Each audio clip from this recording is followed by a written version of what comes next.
صدق الله مولانا العظیم. محترم څنګه چې تاسو مخکې هم د الله تعالی نومونو مبارکي بیان اورېدلو، نن چې دی یو درې د الله نومونه داسې چې انسان یې وایي الله تعالی ورله ډېر د هغې فایدې او ثمرات ورکوي. یو د الله تعالی نوم دی المؤمنو، نو چې یا دې نه الف لام لرکې یا مؤمنو یا مؤمنو، څوک چې یا مؤمنو دا وظیفه کوي 660 پیرې، نو الله تعالی یې دنه به خوف یعنې یره او نقصان د هغې نه به الله دی محفوظه ساتي. او بیا چې څوک دا ویلي کې ځان له دا یا مؤمنو یا مؤمنو، یا څوک په ځان باندې ووایي، دی د الله تعالی په امان کې شي، د الله په حفاظت کې شي. لہذا موږ تاسو له یا مؤمنو یا مؤمنو دا وظیفه کول هغه پکار دی.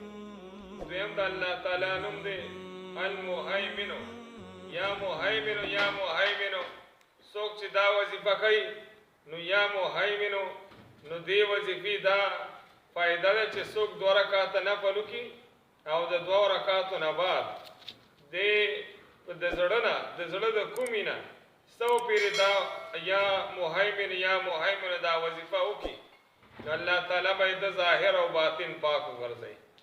او دویم دا یې چې د باندې به الله تعالی چې دې 115 پیرې یا مهیمن یا مهیمن دا وظیفه وکړي، نو پټ رازونه به د باندې الله تعالی کوله وګرځوي. که طالب دی نو سخت عبارتونه به الله درته کوله وکړي، او یا نور کسان چې کوي نه هغې باندې باندې کارونه به الله تعالی هغه کوله او روان کړي.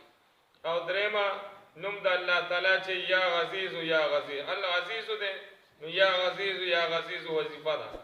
څوک چې دا 40 ورځې 40 پیرې دا ځان نه وایي، نو دی به الله تعالی د هر قسمه محتاجګۍ نه محفوظ ساتي، چاته به الله محتاجه کوي نه. او دقه شان دی چې څوک دا یا غزیزو دا وظیفه کوي، نو دا 41 پیرې، اولنۍ خو 40 پیرې وه، دویمه وظیفه یې دا چې دا 41 پیرې وایي د سهار مونځ نه پس، نو دی به الله تعالی چې دی چاته محتاجه کوي نه، هغه محتاجګۍ نه به الله محفوظ ساتي. او بل دا یې چې دی که ذلیل وي الله به له عزت ډېر زیات ورکړي، الله تعالی به معزز او مستغني وګرځوي. نو پکار دا یې چې موږ تاسو د الله دا 3 نومونه چې دا د دې دا وظیفې کوو، نورو ته یې بیانوو. زما ورته اجازت دی چې څوک دا وظیفې کوي، موږ ته مو استادانو اجازت راکړې، نو دا وظیفې کول پکار دی. څنګه چې ما تاسو ته مخکې ویلي چې 20 پیرې باندې یا 3 پیره باندې یا په 3 پیره باندې دې څه جل جلاله وایي.